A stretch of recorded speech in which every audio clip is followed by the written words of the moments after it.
ಗಣಪತಿಯ ಸ್ತುತಿಯೊಂದಿಗೆ ಇಂದಿನ ಯಕ್ಷ ನೃತ್ಯ ವೈಭವ ಕಾರ್ಯಕ್ರಮ ಪ್ರಾರಂಭ ಆಗ್ತಾ ಇದೆ.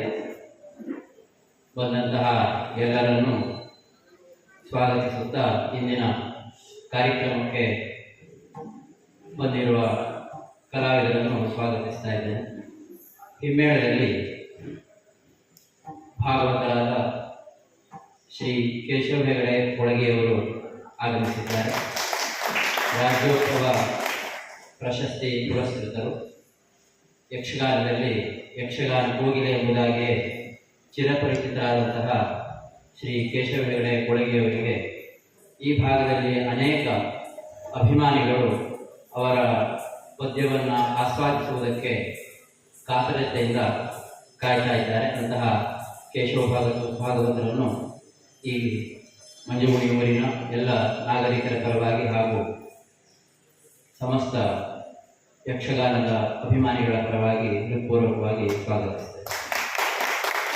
ಹಾಗೆ ಮದ್ದಲೆ ವಾದಕರಾಗಿ ಅನುಭವಿ ಮದ್ದಲೆಗಾರರು ಶ್ರೀ ನರಸಿಂಹಭಟ್ ಹಂಡ್ರಮನೆಯವರು ಇಲ್ಲಿ ಉಪಸ್ಥಿತರಿದ್ದಾರೆ. ಅನೇಕ ಮಹಾನ್ ಭಾಗವತರಿಗೆ ತಮ್ಮ ಪಕ್ಕವಾದ್ಯಗಳೊಂದಿಗೆ ಸಾಥನ್ನು ನೀಡಿರುವ ಅನುಭವಿಗಳಾದಂತಹ ಶ್ರೀ ನರಸಿಂಹಭಟ್ ಹಂಡ್ರಮನೆಯವರನ್ನು ತಮ್ಮೆಲ್ಲರ ಪರವಾಗಿ ಇವತ್ತಿನ ಕಾರ್ಯಕ್ರಮಕ್ಕೆ ಸ್ವಾಗತಿಸುತ್ತೇವೆ. ಹಾಗೆ ಚೆಂಡೆಯ ಗಂಡುಗಲಿ ಎಂದೇ ಕರೆಸಿಕೊಂಡಿರುವ ಚಿಟ್ಟಾಣಿ ಅಂತವರ ಅನೇಕ ಮೇಳಗಳಲ್ಲಿ ಸೈ ಎನಿಸಿಕೊಂಡಿರುವ ಶ್ರೀ ವಿಘ್ನೇಶ್ವರ್ ಕೆಸಕೊಪ್ಪ ಅವರು ಇವತ್ತಿನ ಕಾರ್ಯಕ್ರಮದಲ್ಲಿ ಚೆಂಡೆ ವಾದಕರಾಗಿದ್ದಾರೆ. ಅವರನ್ನು ತಮ್ಮೆಲ್ಲರ ಪರವಾಗಿ ಹೃತ್ಪೂರ್ವಕವಾಗಿ ಸ್ವಾಗತಿಸುತ್ತೇವೆ.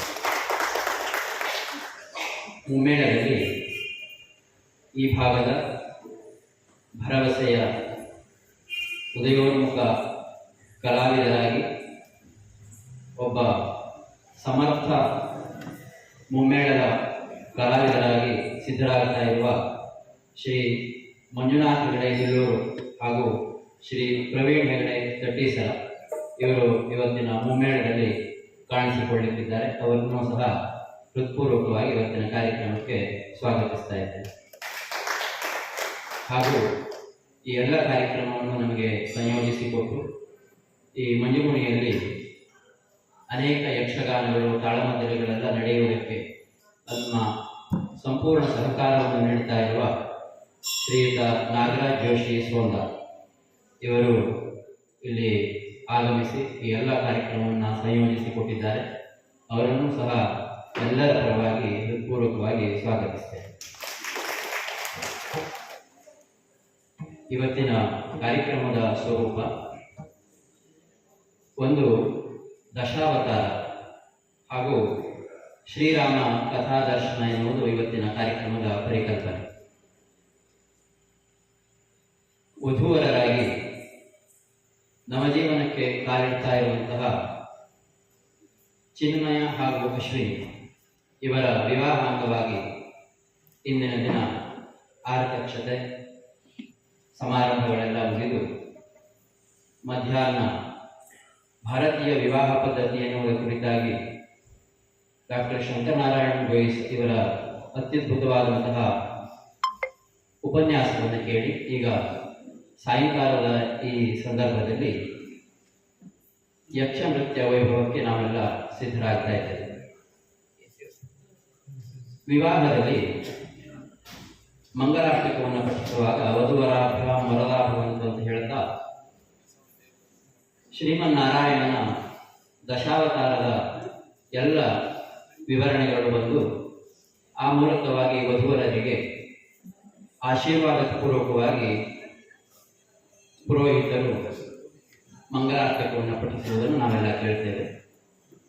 ಲೀಲಾ ನಾಟಕ ಸೂತ್ರಧಾರಿಯಾದಂತಹ ಶ್ರೀಮನ್ ಮಹಾವಿಷ್ಣು ಮತ್ಸ್ಯದಿಂದ ತೊಡಗಿ ಕೂರ್ಮನಾಗಿ, ವರಾಹನಾಗಿ, ನಾರಸಿಂಹನಾಗಿ, ವಾಮನನಾಗಿ, ಪರಶುರಾಮನಾಗಿ, ರಾಮನಾಗಿ, ಕೃಷ್ಣನಾಗಿ ಬೇರೆ ಬೇರೆ ಅವತಾರವನ್ನು ಧರೆಯಲ್ಲಿ ಎತ್ತಾ ತನ್ಮೂಲಕವಾಗಿ ಭೂಭಾರ ಹರಣವನ್ನು ಮಾಡಬೇಕು, ದುಷ್ಟರ ವಧೆ ಆಗಬೇಕು, ಶಿಷ್ಟರಿಗೆ ರಕ್ಷಣೆ ಸಿಗಬೇಕು, ಮಂಗಲಮಯವಾದಂತಹ ವಾತಾವರಣ ಸದಾ ನಮ್ಮ ಸುತ್ತಲೂ ನೆಲೆಗೊಳ್ಳಬೇಕು ಎನ್ನುವುದಾಗಿ ಭಗವತ್ ಸಂಕಲ್ಪ ಏನುಂಟು ಆ ಸಂಕಲ್ಪದ ಆಶಯವನ್ನು ಹೊತ್ತು ಬೇರೆ ಬೇರೆ ಉದ್ದೇಶವನ್ನು ಒಂದೇ ಅವತಾರಗಳಲ್ಲಿ ಪೂರೈಸುತ್ತಾ ಬೇರೆ ಬೇರೆ ಅವತಾರಗಳಲ್ಲಿ ಹಲವು ಉದ್ದೇಶಗಳನ್ನು ಈಡೇರಿಸುತ್ತಾ ಶ್ರೀಮನ್ನಾರಾಯಣ ತಾನು ಧರೆಗೆ ಅವತರಿಸಿದಂತಹ ಅಪರೂಪವಾದ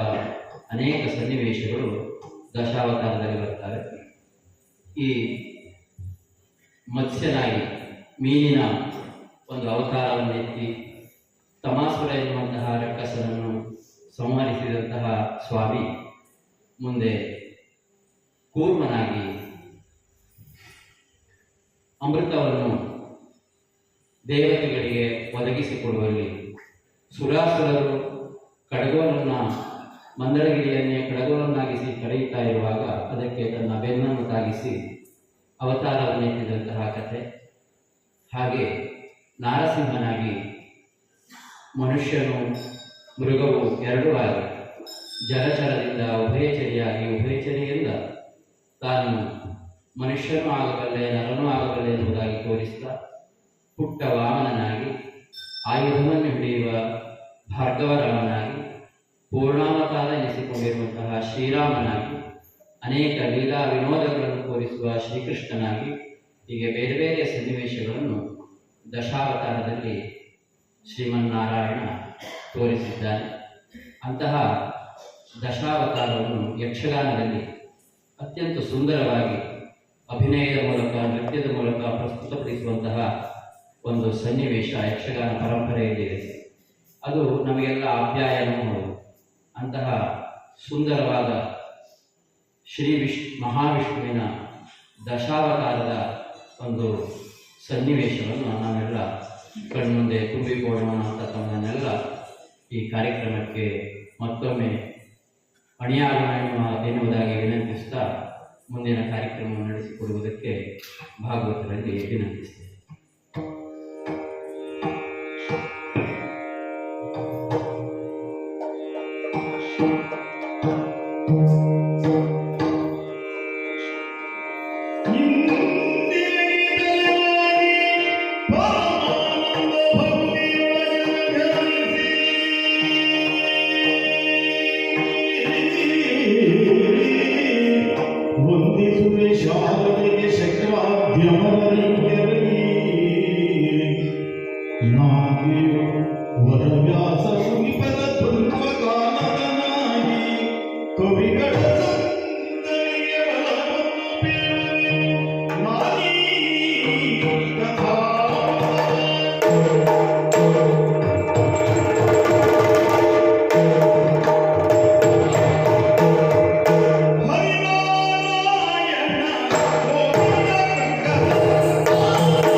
ಶ್ರೀಹರಿಯ ದಶಾವತಾರಗಳಲ್ಲಿ ಎಲ್ಲವೂ ಒಂದಕ್ಕಿಂತಲೂ ಒಂದು ಅತ್ಯಂತ ವಿಶೇಷವಾದದ್ದು, ವಿಶಿಷ್ಟವಾದದ್ದು.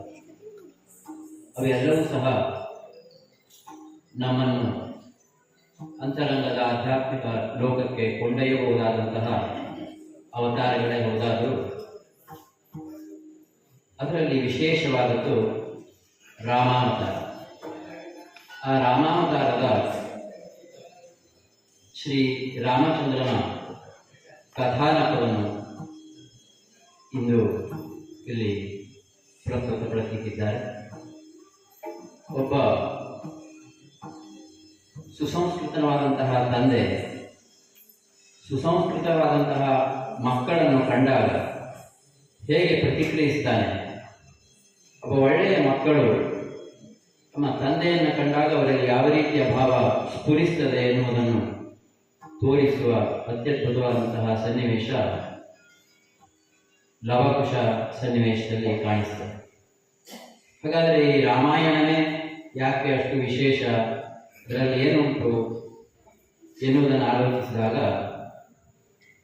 ಅದರ ವಿಶೇಷತೆಯ ಕುರಿತಾಗಿ ಡಿ.ವಿ.ಜಿಯವರು ತುಂಬ ಸುಂದರವಾಗಿ ಒಂದು ಕಡೆ ಉಲ್ಲೇಖಿಸಿದ್ದಾರೆ. ವಾಲ್ಮೀಕಿ ತನ್ನ ಕಾವ್ಯದ ಮೇಲ್ಮೆಯನ್ನು ಸೂಚಿಸುವುದು ರಸ ಶಬ್ದದಿಂದ. ಇದು ಡಿ.ವಿ.ಜಿಯವರ ಮಾತು. ಅಲಂಕಾರ, ಧ್ವನಿ, ವಕ್ರೋಕ್ತಿ ಮೊದಲಾದವುಗಳು ರಸೋತ್ಪಾದನೆಗೆ ಉಪಾಯ, ಉಪಕರಣಗಳು. ಭೋಜನ ರಸ ನಾಲಿಗೆಗೆ ಹೇಗೋ, ಗಾನರಸ ಕಿವಿಗೆ ಹೇಗೋ, ರೂಪ ಲಾವಣ್ಯದ ರಸ ಕಣ್ಣಿಗೆ ಹೇಗೋ, ಕಾವ್ಯ ಕಲಾರಸ ಮನಸ್ಸಿಗೆ ಹಾಗೆ ಆಪ್ಯಾಯನತಾರೆ. ಆದರೆ ಕಾವ್ಯರಸದಲ್ಲಿ ಒಂದು ವಿಶೇಷ ಉಂಟು. ಅದು ಮನಸ್ಸನ್ನು ಆಪ್ಯಾಯನಗೊಳಿಸುವುದರ ಜೊತೆಗೆ ಜೀವನವನ್ನು ಪರಿಷ್ಕಾರಗೊಳಿಸುತ್ತದೆ. ದೇಹದ ಪಂಚೇಂದ್ರಿಯಗಳಿಗೆ ಲಭ್ಯಗಳಾದ ಶಬ್ದ, ಸ್ಪರ್ಶ, ರೂಪ, ರುಚಿ, ಗಂಧಾದಿ ರಸಗಳು ರಂಜಕಗಳಾಗುತ್ತವೆ. ಕಾವ್ಯ ಕಲಾರಸವಾದರೂ ಪಂಚೇಂದ್ರಿಯ ಪರಿಣಾಮ ಕ್ಷೇತ್ರವಾದ ಮನಸ್ಸಿಗೆ ರಂಜನೆ ಮಾಡುವುದಲ್ಲದೆ ಅಲ್ಲಿಂದ ಜೀವಕ್ಕೂ ವ್ಯಾಪಿಸಿ ಜೀವ ಸ್ವಭಾವದ ಮೇಲೆ ಪರಿಣಾಮ ಮಾಡಬಲ್ಲದಾಗುತ್ತದೆ. ಹೀಗೆ ಕಾವ್ಯಕ್ರಿಯೆ ಎರಡು ಘಟ್ಟಗಳಲ್ಲಿ ನಡೆಯಬಹುದಾಗಿದೆ. ಒಂದು ಮನೋರಂಜನೆ, ಮತ್ತೊಂದು ಜೀವೋತ್ಕರ್ಷ. ಯಾವ ಕಾವ್ಯವು ಮೊದಲನೆಯ ಕ್ರಿಯೆಯಿಂದ ಅಂದರೆ ಮನೋರಂಜನೆಯಿಂದ ಎರಡನೆಯ ಕ್ರಿಯೆಗೆ ಅಂದರೆ ಜೀವೋತ್ಕರ್ಷಕ್ಕೆ ಅದು ಸಾಗುತ್ತದೆಯೋ ಅದು ಮಹಾಕಾವ್ಯ ಅಂತ ಅನಿಸ್ತದೆ. ಅದರಲ್ಲಿ ಮನೋರಂಜನೆ ಜೊತೆಗೆ ಜೀವ ವ್ಯಾಪನೆ ಎಷ್ಟೆಷ್ಟು ಹೆಚ್ಚಾಗಿರುತ್ತದೆಯೋ ಅಷ್ಟಷ್ಟು ಅದು ಮಹಾಕಾವ್ಯ. ಕಾವ್ಯದ ಮಹತ್ವವು ಅದರ ಜೀವೋದ್ಧಾರ ಸಾಮರ್ಥ್ಯದಿಂದ ಬರತಕ್ಕದ್ದು. ಅಂಥ ಸಾಮರ್ಥ್ಯದ ಅತಿಶಯವು ಶ್ರೀಮದ್ ರಾಮಾಯಣದ ಮಹಿಮೆ. ಜೀವೋದ್ಧಾರವೆಂದರೆ ನೀತಿ ಪ್ರಭಾವ. ಆದರೆ ಕಾವ್ಯದ ನೀತಿ ಪ್ರಭಾವವು ಪ್ರತ್ಯಕ್ಷ ಬೋಧನೆಯಿಂದಲ್ಲ, ಅಪ್ರತ್ಯಕ್ಷ ಹೃದಯ ಪರಿವರ್ತನೆಯಿಂದ. ಇದು ಕಾವ್ಯದ ಆಶಯ. ಇಂತಹ ಮಹಾ ಕಾವ್ಯದ ಒಂದೊಂದು ರಸಘಟ್ಟವೂ ಸಹ ಒಂದೊಂದು ಸಂದೇಶವನ್ನು ಮನುಕುಲಕ್ಕೆ ಕೇವಲ ತ್ರೇತೆಯಲ್ಲಿ ಮಾತ್ರವಲ್ಲ, ಯುಗ ಯುಗಾಂತರದವರೆಗೂ ಪಸರಿಸುವ ಮಹಾ ಸಾಮರ್ಥ್ಯವನ್ನು ಹೊಂದಿರುವಂತಹ ಕಾವ್ಯ. ಈ ಕಾವ್ಯವನ್ನು ಸಂಕ್ಷಿಪ್ತ ಸಮಯದಲ್ಲಿ ಪ್ರಸ್ತುತಪಡಿಸುವುದು ಸ್ವಲ್ಪ ಸವಾಲಿನ ಕೆಲಸ. ಆದರೂ ಸಮಯದ ಒಂದು ಸಂಯೋಜನೆಯಲ್ಲಿ ಈ ಒಂದು ಪ್ರಯತ್ನ ಇಲ್ಲಿ ನಡೀತದೆ. ಕಥಾ ಸಂದರ್ಭ ಹೀಗಿದೆ. ರಾಮ ರಾವಣರ ಯುದ್ಧವೆಲ್ಲ ಮುಗಿದು ರಾವಣ ವಧೆಯಾದ ಬಳಿಕ ಶ್ರೀರಾಮಚಂದ್ರ ಅಯೋಧ್ಯೆಯಲ್ಲಿ ಸೀತಾಸಹಿತನಾಗಿ ಪಟ್ಟಾಭಿಷಿಕ್ತನಾಗಿ ಭರತ, ಶತ್ರುಘ್ನ, ಲಕ್ಷ್ಮಣರಿಂದೊಡಗೂಡಿ ಹನುಮಂತನೇ, ಸುಗ್ರೀವನೇ ಮೊದಲಾದ ಎಲ್ಲ ಸಖ್ಯರನ ಜೊತೆಗೂಡಿ ರಾಮರಾಜ್ಯ ಎನಿಸಿಕೊಂಡು ಸುಂದರವಾದಂತಹ ರಾಜ್ಯವನ್ನು ನಡೆಸುತ್ತಿರುವಂತಹ ವೇಳೆ, ಆ ವೇಳೆಯಲ್ಲಿ ಶ್ರೀರಾಮಚಂದ್ರನಿಗೆ ಒಂದು ಬಯಕೆ ಆಯಿತಂತೆ. ತನ್ನ ರಾಜ್ಯದಲ್ಲಿ ಏನೆಲ್ಲ ಘಟನೆಗಳು ನಡೀತಾ ಇದ್ದಾವೆ ಅವುಗಳನ್ನೆಲ್ಲ ತಿಳಿದುಕೊಳ್ಳಬೇಕು ಎಂಬುದಾಗಿ ಬಯಸಿದಂತಹ ಶ್ರೀರಾಮ ಒಬ್ಬ ಗೂಢಾಚಾರಿಯನ್ನು ಕಳಿಸಿ ರಾಜ್ಯದಲ್ಲಿ ಏನೇನು ನಡೀತಾ ಇದೆ ಎನ್ನುವ ಸನ್ನಿವೇಶವನ್ನು ತಿಳಿದುಕೊಂಡು ಬರುವುದಕ್ಕೆ ಕಳಿಸಿದ. ಬಂದಿದ್ದಾಗ ರಾಮನಿಗೆ ಒಂದು ವಿಷಯವನ್ನು ಕೇಳಿ ಆಶ್ಚರ್ಯ ಆಗ್ತದೆ. ಬಂದಂತಹ ಚಾರಕ ಹೇಳ್ತಾನೆ, ಪ್ರಭು, ಒಬ್ಬ ಅಗಸನ ಮನೆಯಲ್ಲಿ ದಾಂಪತ್ಯದ ಕಲಹ ನಡೀತಾ ಇದೆ. ಆತನಿಂದ ಬಂದಂತಹ ಮಾತು, ಬಿಟ್ಟ ಹೆಂಡತಿಯನ್ನು ಮತ್ತೆ ಪಡೆದುಕೊಳ್ಳುವುದಕ್ಕೆ ತಾನು ರಾಮನಲ್ಲ. ಇಂತಹ ಒಂದು ಮಾತನ್ನು ತನ್ನ ರಾಜ್ಯದ ಜನತೆಯ ಬಾಯಿಯಿಂದ ಕೇಳಿದಂತಹ ಶ್ರೀರಾಮ ಅದಕ್ಕೆ ಏನು ಮಾಡಬೇಕು ಅಂತ ಆಲೋಚಿಸಿ ಸೀತಾ ಪರಿತ್ಯಾಗವೇ ಇದಕ್ಕೆ ಪರಿಹಾರ ಅಂತ ಕಂಡುಕೊಂಡು ಸೀತೆಯನ್ನು ಅರಣ್ಯಕ್ಕೆ ಕಳುಹಿಸಿ ಬರುವಂತೆ ಲಕ್ಷ್ಮಣನಿಗೆ ಸೂಚನೆಯನ್ನು ಕೊಡ್ತಾನೆ. ಹೀಗೆ ಸೀತಾ ವಿಯೋಗದಲ್ಲಿ ಇದ್ದಂತಹ ರಾಮ ಒಮ್ಮೆ ಒಂದು ಸಂಕಲ್ಪ ಮಾಡುವಂತಹ ಸನ್ನಿವೇಶ ಬರ್ತದೆ. ರಾವಣನ ವಧೆಯಾದ ಕಾರಣದಿಂದ ತನಗೆ ಬ್ರಹ್ಮಹತ್ಯಾ ದೋಷ ಘಟಿಸಿದೆ. ಅದಕ್ಕೆ ಪರಿಹಾರವಾಗಿ ಏನು ಮಾಡಬೇಕು ಅಂತ ಆಲೋಚಿಸಿ ಅಶ್ವಮೇಧ ಯಾಗವನ್ನು ಮಾಡಬೇಕು ಎನ್ನುವುದಾಗಿ ಸಂಕಲ್ಪಿಸಿ ಅಶ್ವಮೇಧ ಯಾಗ ಪ್ರಾರಂಭ ಆಗುತ್ತದೆ. ಆ ಅಶ್ವಮೇಧ ಯಾಗದ ವಿಧಿಯಂತೆ ಒಂದು ಅಶ್ವವನ್ನು ಪೂಜಿಸಿ ಅದರ ಮನಸ್ಸೋ ಇಚ್ಛೆ ಸಂಚರಿಸುವುದಕ್ಕೆ ವರ್ಷ ಪರ್ಯಂತ ಬಿಟ್ಟು ಆ ಅಶ್ವ ಎಲ್ಲೆಲ್ಲ ಸಂಚರಿಸ್ತದೆಯೋ ಅಲ್ಲೆಲ್ಲ ಅದರ ಬೆಂಗಾವಲಾಗಿ ರಾಮನ ಸೇನೆ ಹೋಗಿ ಆ ಅಶ್ವವನ್ನು ಯಾರು ಒಪ್ಪಿಕೊಂಡು ರಾಮನ ಪ್ರಭುತ್ವವನ್ನು ಒಪ್ಪಿಕೊಂಡು ಕಪ್ಪ ಕಾಣಿಕೆಯನ್ನು ಕೊಡ್ತಾರೋ, ಶರಣಾಗತರಾಗಿ ಬರ್ತಾರೋ ಅವರನ್ನೆಲ್ಲ ಸಂರಕ್ಷಿಸುತ್ತಾ ಯಾರು ಅಶ್ವವನ್ನು ಬಂಧಿಸ್ತಾರೋ ಅವರ ಜೊತೆ ಕಾಡಾಕಾಡಿ ಯುದ್ಧವನ್ನು ಗೈದು ಅಶ್ವವನ್ನು ಬಿಡಿಸಿಕೊಂಡು ಬಂದು ಅಶ್ವಮೇಧ ಯಾಗವನ್ನು ಪೂರ್ಣಗೊಳಿಸಬೇಕಾದದ್ದು ಅಶ್ವಮೇಧ ಯಾಗದ ವಿಧಿ. ಆ ವಿಧಿಯಂತೆ ಈಗ ಶ್ರೀರಾಮಚಂದ್ರನಿಂದ ಪೂಜಿಸಲ್ಪಟ್ಟಂತಹ ಆ ಅಶ್ವ ತನ್ನ ಹಣೆಯ ಲಿಖಿತವನ್ನು ಹೊತ್ತುಕೊಂಡು ಸಂಚರಿಸ್ತಾ ಬಂದಿದೆ. ಇತ್ತ ಕಡೆಯಲ್ಲಿ ರಾಮನಿಂದ ಬಂದಂತಹ ಸೀತೆ ವಾಲ್ಮೀಕಿ ಮಹರ್ಷಿಗಳ ಆಶ್ರಮದಲ್ಲಿ ತಾನು ಉಳಿದು ಮುದ್ದಾದ 2 ಬಾಲಕರಿಗೆ ಅಯೋಧ್ಯೆಯ ಕುಡಿಗಳಿಗೆ ಜನ್ಮವನ್ನು ನೀಡಿ ವಾಲ್ಮೀಕಿ ಮಹರ್ಷಿಗಳ ಸುಸಂಸ್ಕೃತವಾದಂತಹ ಪರಿಸರದಲ್ಲಿ ತನ್ನ ಮಕ್ಕಳನ್ನು ಬೆಳೆಸ್ತಾ ಇದ್ದಾಳೆ. ಆ ಸಂದರ್ಭದಲ್ಲಿ ರಾಮನ ಅಶ್ವ ತಾನು ಸಂಚರಿಸ್ತಾ ಆ ತಮಸಾ ನದಿ ವಾಲ್ಮೀಕಿ ಮಹರ್ಷಿಗಳ ಆಶ್ರಮ ಇದ್ದಂತಹ ಪ್ರದೇಶಕ್ಕೆ ಬಂದಿರುವಂತಹ ಸನ್ನಿವೇಶ. ಆ ವಾಲ್ಮೀಕಿ ಮಹರ್ಷಿಗಳಿದ್ದಂತಹ ಆಶ್ರಮದ ಸುತ್ತಲೂ ಸಹಜವಾಗಿಯೇ ಅವರ ಅಂತಃಶಕ್ತಿಯ ತಪಸ್ಸಿನ ಪ್ರಭಾವದಿಂದ ಒಂದು ಸುಂದರವಾದಂತಹ ವಾತಾವರಣ. ಅಲ್ಲಿ ಆಕಳು ಹುಲಿ ಎರಡೂ ಸಹ ಸಾಮರಸ್ಯವಾಗಿ ಓಡಾಡುವಂತಹ ಜಾಗ. ಒಂದು ಜಿಂಕೆಯು ಒಂದು ಹುಲಿಯು ಒಟ್ಟೊಟ್ಟಿಗೆ ತಿರುಗುವಂತಹ ಸ್ಥಳ. ಅಂತಹ ಸುಂದರವಾದ ವನ, ವಾಲ್ಮೀಕಿ ಮಹರ್ಷಿಗಳ ಆಶ್ರಮ ಇರುವ ತಮಸಾ ನದಿ. ಹಾಗಾದರೆ ಅದರ ಸೊಬಗು ಹೇಗಿದೆ, ಎಷ್ಟು ಸುಂದರವಾಗಿದೆ ಎನ್ನುವುದನ್ನು ಯಕ್ಷ ನೃತ್ಯದ ಮೂಲಕ ನಾವು ವೀಕ್ಷಿಸುತ್ತೇವೆ.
ಆ ಪ್ರದೇಶದಲ್ಲಿ ಎಲ್ಲೂ ಕೋಲಾಹಲಗಳಿಲ್ಲ.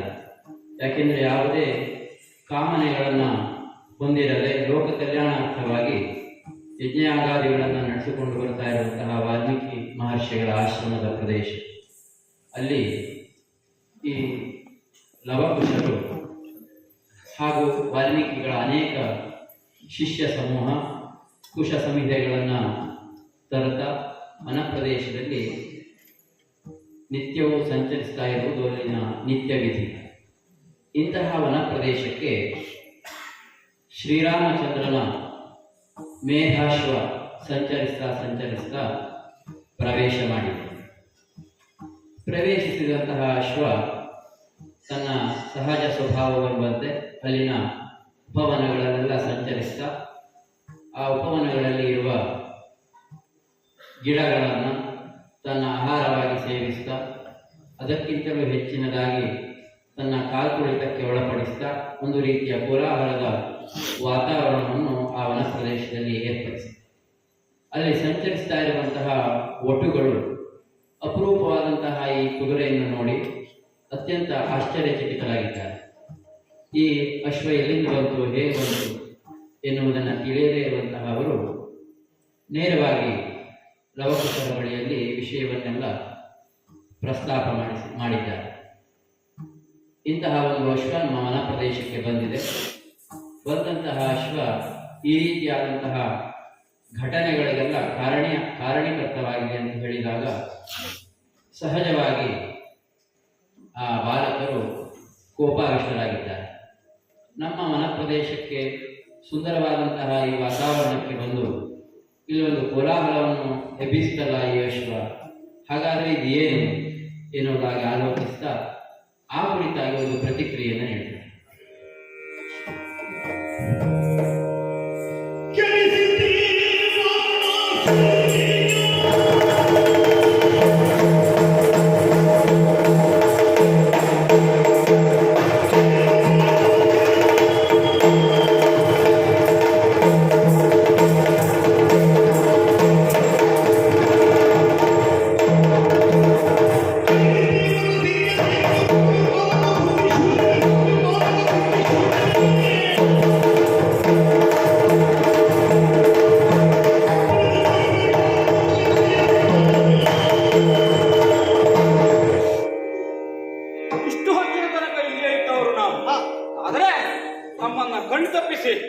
ಶೃಂಗಾರಗೊಂಡಂತಹ ಅಶ್ವವೊಂದು ಒಂದು ಈ ವನಸಿರಿಯನ್ನ ಕೆಡಿಸಿತಲ್ಲ.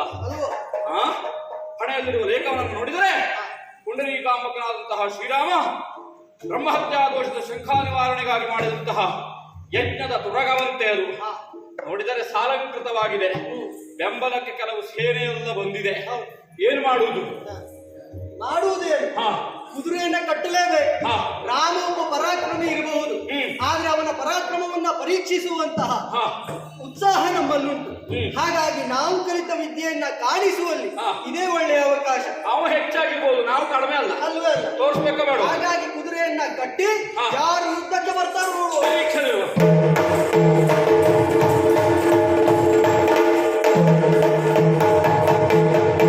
ಹೀಗೆ ಬಂಧಿಸಿದಂತಹ ಅಶ್ವವನ್ನು ಬಿಡಿಸಿಕೊಳ್ಳುವುದಕ್ಕೆ ಅಶ್ವದ ಬೆಂಗಾವಲಾಗಿ ಬಂದಂತಹ ಪಡೆ, ಅದರಲ್ಲಿ ಸೇನಾ ನಾಯಕನಾಗಿ ಶತ್ರುಘ್ನ, ಶ್ರೀರಾಮನ ಸೇವೆಯನ್ನು ಮಾಡುವುದಕ್ಕೆ ಸದಾ ಸಿದ್ಧರಾಗಿರುವಂತಹ ಸಹೋದರರಲ್ಲಿ ಶತ್ರುಘ್ನನು ಒಬ್ಬ. ತನಗೆ ರಾಮನ ಸೇವೆಯನ್ನು ಮಾಡುವುದಕ್ಕೆ ಎಲ್ಲೂ ಅವಕಾಶವೇ ಸಿಗಲಿಲ್ಲ ಎನ್ನುವುದಾಗಿ ಆಲೋಚಿಸ್ತಾ ಇರುವಂತಹ ಶತ್ರುಘ್ನ ರಾಮನ ಸೇವೆಯನ್ನು ಈ ಮೂಲಕವಾಗಿ ಮಾಡುವಂತಹ ಅವಕಾಶ ತನಗೊಂದು ದೊರೆಯಿತಲ್ಲ ಎನ್ನುವ ಸಂತೋಷದಿಂದ ಶ್ರೀರಾಮನ ಸೇನೆಯನ್ನು ಮುನ್ನಡೆಸಿಕೊಂಡು ಬರ್ತಾ ಇದ್ದ ಶತ್ರುಘ್ನ ಆ ಅಶ್ವವನ್ನು ಬಂಧಿಸಿರುವಂತಹ ವಿಷಯವನ್ನು ತಿಳಿದು ಅದನ್ನು ಬಿಡಿಸುವುದಕ್ಕಾಗಿ ಆ ಲವಕುಶರೊಡನೆ ಕಾಡಾಕಾಡಿ ಯುದ್ಧದಲ್ಲಿ ತೊಡಗುತ್ತಾರೆ. ಮೊದಲನೇ ಯುದ್ಧದಲ್ಲಿ ಲವನನ್ನು ಆತ ಸರಿಯಾದರೂ ಸಹ ಆಮೇಲೆ ಬಂದಂತಹ ಕುಶ ಅವನನ್ನು ಬಿಡಿಸಿಕೊಂಡು ತನ್ನ ಶೌರ್ಯವನ್ನು ಪ್ರತಾಪವನ್ನು ಅವನೆದುರಿಗೆ ತೋರಿಸಿದಾಗ ಅವನಿಗೆ ಆಶ್ಚರ್ಯ ಆಯಿತು.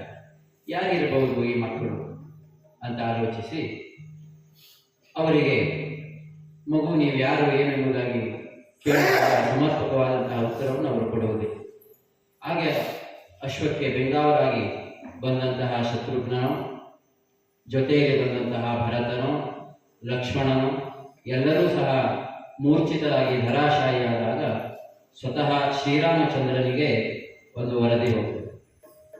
ಶ್ರೀರಾಮಚಂದ್ರನೇ ಈ ಸಮಸ್ಯೆಗೆ ಪರಿಹಾರವನ್ನು ಕೊಡುವುದಕ್ಕೆ ಸ್ವತಃ ಬರುವಂತಹ ಸನ್ನಿವೇಶವೊಂದು ಸಿದ್ಧ ಆಗುತ್ತದೆ.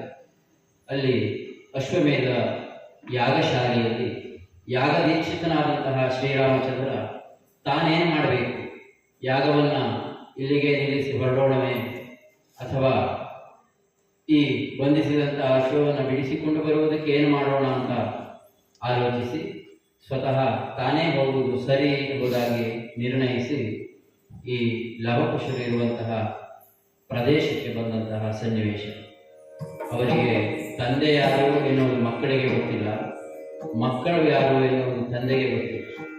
ಅಂತಹ ಸುಂದರವಾದಂತಹ ಶ್ರೀರಾಮನನ್ನು ನೋಡಿದಾಗ ಆ ಸುಸಂಸ್ಕೃತರಾದಂತಹ ಮಕ್ಕಳ ಹೃದಯದಲ್ಲಿ ಯಾವ ಭಾವನೆ ಮೂಡುತ್ತದೆ, ಅಂತಹ ನೀಲ ಬಾಹುವನ್ನು ಹೊಂದಿರುವ, ಕಣ್ಣುಗಳಿಗೆ ಹೃದಯಕ್ಕೆ ಸದಾ ಆನಂದವನ್ನು ನೀಡುವ ಶ್ರೀರಾಮಚಂದ್ರನ ಮೂರ್ತಿಯನ್ನು ನೋಡಿದಾಗ ಏನೆಲ್ಲ ಅನ್ನಿಸ್ತದೆ.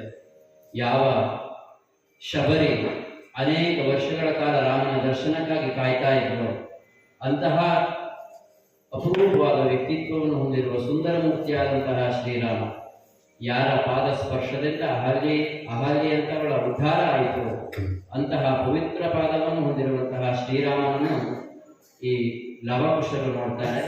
ಅದು ಮಕ್ಕಳಾಗಿ ಅಲ್ಲ, ಒಬ್ಬ ಸುಂದರವಾದಂತಹ ಶ್ರೀರಾಮನನ್ನು ನೋಡಿದಾಗ ಅವರಿಗೆ ಏನು ಅನ್ನಿಸ್ತದೆ ಎನ್ನುವುದನ್ನು ಮುಂದಿನ ಸನ್ನಿವೇಶದಲ್ಲಿ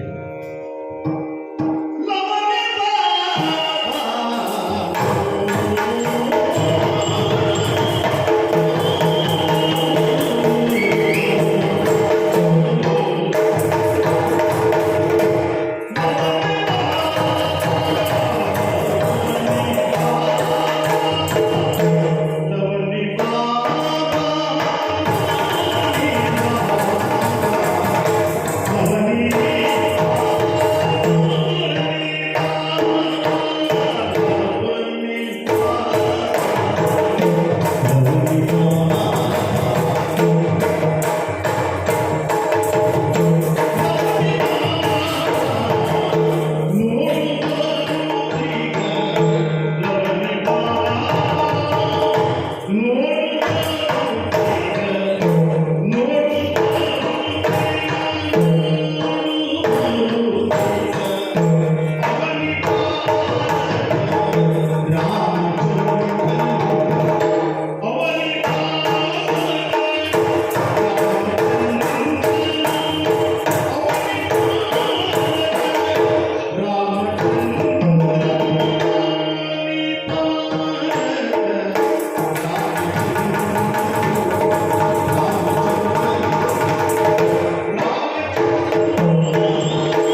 ಬಂದಂತಹ ಶತ್ರುಘ್ನನು ಲಕ್ಷ್ಮಣನು ಉಳಿದ ಎಲ್ಲ ಪುಂಡರೀಕಾಂಬಕ ಸೇನೆಯು ಧರಾಶಾಯಿಯಾದ ಕಾಲಕ್ಕೆ ಯಾರು ಬರ್ತಾರೆ ಅನ್ನೋ ನಿರೀಕ್ಷೆಯಲ್ಲಿದ್ದವರು ನಾವು. ಹೌದು. ನಮ್ಮ ನಿರೀಕ್ಷೆಯ ವ್ಯಕ್ತಿ ಈಗ ಬಂದದ್ದು.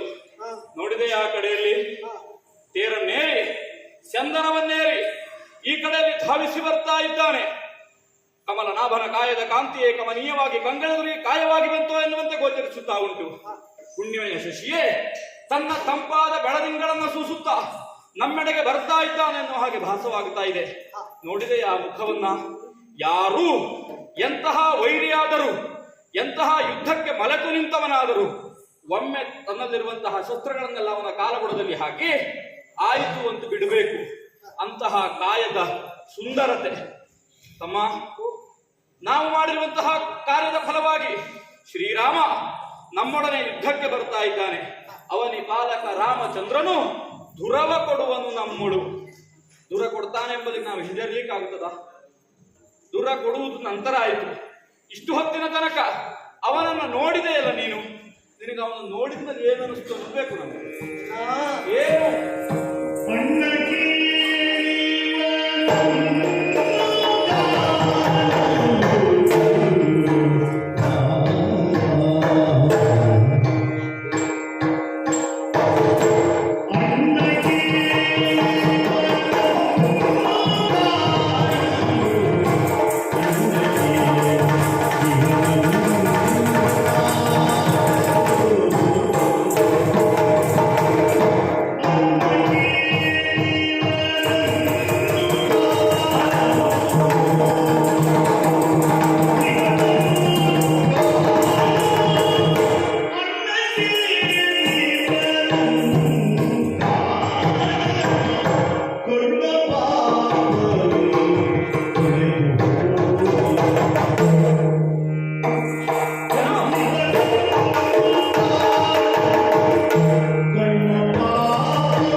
ಮನಸ್ಸಿನಲ್ಲಿ ಉದಿಸಿದಂತಹ ಭಾವನೆಗಳನ್ನು ನೀನು ವ್ಯಕ್ತಪಡಿಸಿದೆ. ಹಾ ಅಣ್ಣ, ಶ್ರೀರಾಮಚಂದ್ರ ಈತ ಅಂತ ಇವನನ್ನು ನೋಡುವಾಗ ಹಾ ಇದುವರೆಗೆ ಕವಿಯ ಬಾಯಿಯಿಂದಲೇ ಕೇಳಿದವರು ನಾವು. ನಮ್ಮ ಗುರುಗಳು ವರ್ಣಿಸಿದಂತಹ ಈ ವ್ಯಕ್ತಿಯನ್ನ ಮಂಗಲಂ ಕೌಸಲೇಂದ್ರಾಯ ಮಹನೀಯ ಗುಣಾತ್ಮನೆ ಚಕ್ರವರ್ತಿ ತನೂಜಾಯ ಸಾರ್ವಭೌಮಾಯ ಮಂಗಲಂ ಎನ್ನುವುದಾಗಿ ಆಡಿದರು. ಅಂತಹ ವ್ಯಕ್ತಿಯನ್ನ ನಮ್ಮ ಪ್ರತ್ಯಕ್ಷ ಕಣ್ಣುಗಳಿಂದ ನೋಡುವಾಗ ಹಾ. ಮೈಯೆಲ್ಲ ರೋಮಾಂಚನ ಆಗ್ತಾ ಇದೆ ಅಣ್ಣ. ಹೆಚ್ಚೇಕೆ ತಮ್ಮ, ನಮ್ಮ ಗುರುಗಳಾದಂತಹ ವಾಲ್ಮೀಕಿ ಮಹರ್ಷಿಗಳೇ ಶ್ರೀರಾಮನ ಬಗ್ಗೆ ಆಡಿದ್ದಿಲ್ವೋ? ಕಿತ್ತಡಿಯ ಜನ್ನವಂ ಕಾಯ್ದು ಪೆಣ್ಗೈ ನಡಿಯ ನತ್ತಿ ಕಲ್ಲಂ ಹರನ ಬಿಲ್ಲು ಮುರಿದು ಭಾರ್ಗವ ನಟ್ಟುಳಿಗಳಲ್ಲಿದು ಅಯ್ಯನಾಣೆಯಂ ಬಿಡ ದೊಡವೆಯಂ ಸಾರ್ತು ಕೀಶರುಗಳ ಮೊತ್ತಮಂ ಪರೆದು ಕಡಲಂ ಕಟ್ಟಿ ದಾನವರ ನೆತ್ತರಂ ಹರಿಸಿ ತಿರೆಯ ಪೊರೆ ಇಳಿಸಿದ ಆ ಮಹಾಜಸಕ್ಕೆ ಶಿರಂಬಾಗಿದ್ದೆನ್ನುವುದಾಗಿ ಪ್ರತಿದಿನ ಹೇಳಬೇಕು ಮಕ್ಕಳೇ ಅಂತ ನಮ್ಮ ಗುರುಗಳೇ ಹೇಳಿದ್ದಾರೆ ನಮಗೆ. ಅಂತಹ ಮಹಾಪುರುಷರನ್ನ ಈ ಹೊತ್ತು ನೋಡುವಾಗ ನನಗೆ ಅನ್ನಿಸುವುದಣ್ಣ, ಏನು? ಈತನ ದೃಷ್ಟಿಯ ಪ್ರವಾಹದಲ್ಲಿ ಮಿಂದೆದ್ದ ಪ್ರತಿಯೊಬ್ಬರ ಪಾಪವೂ ತೊಳೆದು ಹೋಗುತ್ತದೆ ಎಂಬುದರಲ್ಲಿ ಅನುಮಾನ ಇಲ್ಲ. ಹೇಗೆ ಗಂಗಾ ಜಲದಲ್ಲಿ ಮಿಂದೆದ್ದ ಎಲ್ಲರ ಪಾಪ ತೊಳೆದು ಹೋಗುತ್ತದೋ ಅದೇ ರೀತಿಯಲ್ಲಿ ಈತನ ದೃಷ್ಟಿಗೆ ನಾವು ಬಿದ್ದೆವು ಅಂತಾದ್ರೆ ಅವರ ಪಾಪ ತೊಳೆದೇ ಹೋಗುತ್ತದೆ. ಮಾತ್ರ ಅಲ್ಲ, ಇಂಥವನಿಗೆ ಪ್ರಪಂಚದಲ್ಲಿ ಭಾವಿ ಪ್ರಪಂಚ ಮಂದಿರ ಮಾಡುವುದು ಬೇಡ. ಇವನ ಆದರ್ಶವನ್ನ ಮನದ ಮಂದಿರದಲ್ಲಿ ಇಟ್ಕೊಂಡ್ರೆ ಸಾಕು. ಮನೆ ಮನೆಯಲ್ಲೂ ರಾಮ ಮಂದಿರ ಇರ್ತದೆ. ಹೌದಣ್ಣ, ಇದುವರೆಗೆ ತಿಳಿದೆಯೋ ಕಣ್ಣಿನಿಂದ ಯಾವುದಾದ್ರೂ ಪಾಪ ಕಾರ್ಯವನ್ನು ನೋಡಿದ ಪಾಪಲೇಶ ನಮ್ಮ ಕಣ್ಣಿಗೆ ಅಂಟಿದ್ರು ಈ ಮಹಾಪುರುಷನ ದರ್ಶನ ಮಾತ್ರದಿಂದ ಅದು ಕಳೆದು ಹೋಗುತ್ತದೆ ಎಂಬುದರಲ್ಲಿ ತೊಳೆದು ಹೋಯಿತು. ಅಷ್ಟು ಮಾತ್ರ ಅಲ್ಲ, ಈತನನ್ನ ನೋಡುವಾಗ ಈತನ ಕುರಿತಾಗಿ ಕೇಳಿದಂತಹ ವಿಷಯ ನೆನಪಾಗುವುದು. ಈತ ಬಿಲ್ಲನ್ನ ಎತ್ತಿ ಕಾಲನ್ನ ಎತ್ತಿ ಮುಂದಿಟ್ಟಾಗ ಬೋರ್ಕರಿಯುವಂತಹ ಸಮುದ್ರ ರಾಜನು ಶಾಂತವಾಗಿ ಬಂದು ನಮಸ್ಕರಿಸಿದನಂತೆ. ಅದೇ ರೀತಿಯಾಗಿ ಇದುವರೆಗೆ ರಾಮನ ಸೈನ್ಯದಿಂದ ಬಂದಂತಹ ಎಲ್ಲವರನ್ನ ಹೊಡೆದುರುಳಿಸಬೇಕು ಎಂಬಂತಹ ನಮ್ಮ ಎದೆಯಲ್ಲಿ ಉರಿಯುತ್ತಿರುವಂತಹ ಕಿಚ್ಚೆಂಬುದು ಈತನನ್ನ ನೋಡುವಾಗ ಅಷ್ಟಷ್ಟೇ ಶಾಂತವಾಗಿ ಕರಗಿ ಹೋಗುತ್ತಾ ಇದೆ. ಈತನನ್ನ ನೋಡುವಾಗ ಕೈ ಎತ್ತಬೇಕು ಅಂತ ಅನ್ನಿಸುವುದಿಲ್ಲ, ಕರ ಜೋಡಿಸಿ ನಮಸ್ಕಾರ ಮಾಡಬೇಕು ಅಂತ ಅನ್ನಿಸುವುದು. ಅಣ್ಣ, ಯುದ್ಧ ಮಾಡುವುದಕ್ಕೆ ಸಾಧ್ಯವೇ ಇಲ್ಲ. ಯುದ್ಧದ ಬಯಕೆ ಎಲ್ಲ ಕಳೆದು ಹೋಗಿದೆ. ಈತನಲ್ಲಿ ಮಾತಾಡಿ ಈತನ ಸ್ನೇಹ ಹೋಗಿ ನಿನ್ನಲ್ಲಿ ಕೇಳದ್ನಲ್ಲ ನಾನು. ಇಷ್ಟು ಹೊತ್ತು ಯುದ್ಧ ಮಾಡಿದ ನಾವು ರಾಮ ಬಂದಾಗ ಶಸ್ತ್ರ ಕೆಳಗೆ ಹಾಕಿದ್ರೆ ನಮ್ಮ ಸಾಧನೆಗೆ ಏನು ಉಳಿಯಿತು? ಮಹತ್ವ ಅದಲ್ಲ. ಶಸ್ತ್ರ ನಮ್ಮ ಕೈಯಲ್ಲಿ ಕೆಳಗೆ ಬೀಳುವವರೆಗೂ ನಾವು ಶಸ್ತ್ರಪಾಣಿಯಾಗೇ ಇರಬೇಕು. ಬರ್ತಾ ಇದ್ದಾನಲ್ಲ, ಮುಂದೇನು ನೋಡೋಣ ನೋಡಿ.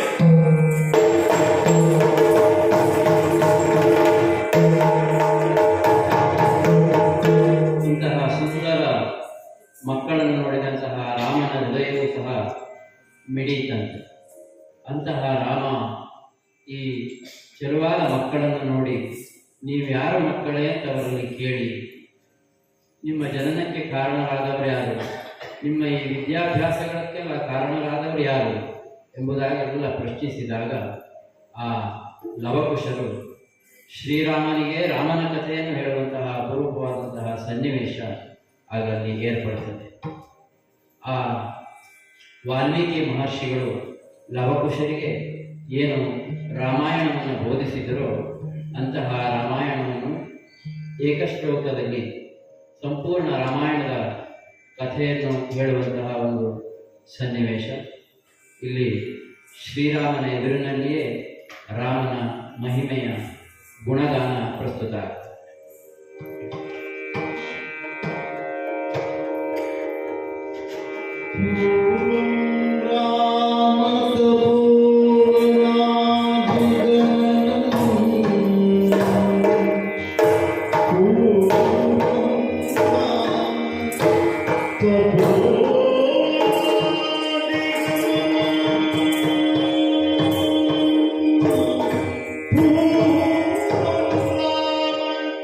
Thank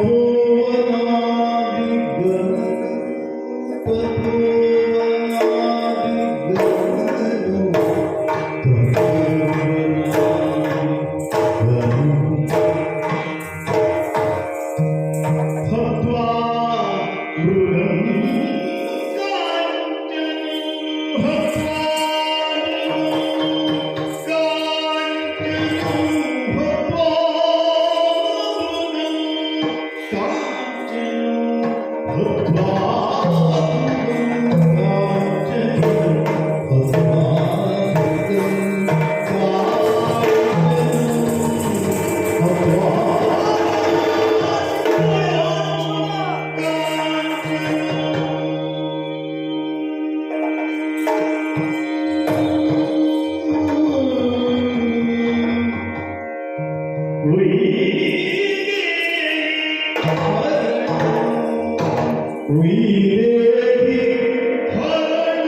ಇಬ್ಬರು ಕಲಾವಿದರು ರಾಮಾಯಣದ ಸಂಪೂರ್ಣ ಚಿತ್ರಣವನ್ನು, ಒಬ್ಬರು ರಾಮನಾಗಿ, ರಾವಣನಾಗಿ, ಸೀತೆಯಾಗಿ ಬೇರೆ ಬೇರೆ ಭಾವವನ್ನು ಸಂಕ್ಷಿಪ್ತವಾದಂತಹ ಒಂದೇ ಶ್ಲೋಕದಲ್ಲಿ ಪ್ರಸ್ತುತಪಡಿಸುವುದರ ಮೂಲಕವಾಗಿ ಸಾಧ್ಯವಾಗಿರುವುದು ಬಹುಶಃ ಈ ಯಕ್ಷಗಾನ ಮಾಧ್ಯಮವನ್ನು ಬಿಟ್ಟರೆ ಮತ್ತು ಯಾವ ಮಾಧ್ಯಮದಿಂದಲೂ ಸಾಧ್ಯವಾಗುತ್ತದೆ. ಅಂತಹ ಅಪರೂಪವಾದಂತಹ ರಾಮಕಥಾ ಸನ್ನಿವೇಶವನ್ನು ಇಲ್ಲಿ ಎಲ್ಲ ಕಲಾವಿದರು ಹಿಮ್ಮೇಳ ಮುಮ್ಮೇಳಗಳು ಒಡಗೂಡಿ ಪ್ರಸ್ತುತಪಡಿಸಿದ್ದಾರೆ. ಶ್ರೀರಾಮ ಎನ್ನುವ ರಮಣೀಯವಾದ ಆ ಶಬ್ದವನ್ನು ಕೇಳಿದಾಗ ಹೃದಯಕ್ಕೆ ಒಂದು ಆನಂದ, ಎಲ್ಲ ಪಾಪವನ್ನು ಕಳೆಯಬಹುದಾದ ಶಕ್ತಿಯನ್ನು ಹೊಂದಿರುವ ಶ್ರೀರಾಮನ ದರ್ಶನವನ್ನು ಅಂತರಂಗದಲ್ಲಿ ನಾವೆಲ್ಲ ಮಾಡ್ತಾ ಸಮಸ್ತ ಲೋಕಕ್ಕೂ ಮಂಗಲ ಉಂಟಾಗಲಿ ಎಂಬುದಾಗಿ ಮಂಗಳಾಚರಣೆಯೊಂದಿಗೆ ಕಾರ್ಯಕ್ರಮ ಸಂಪನ್ನವಾಯಿತು.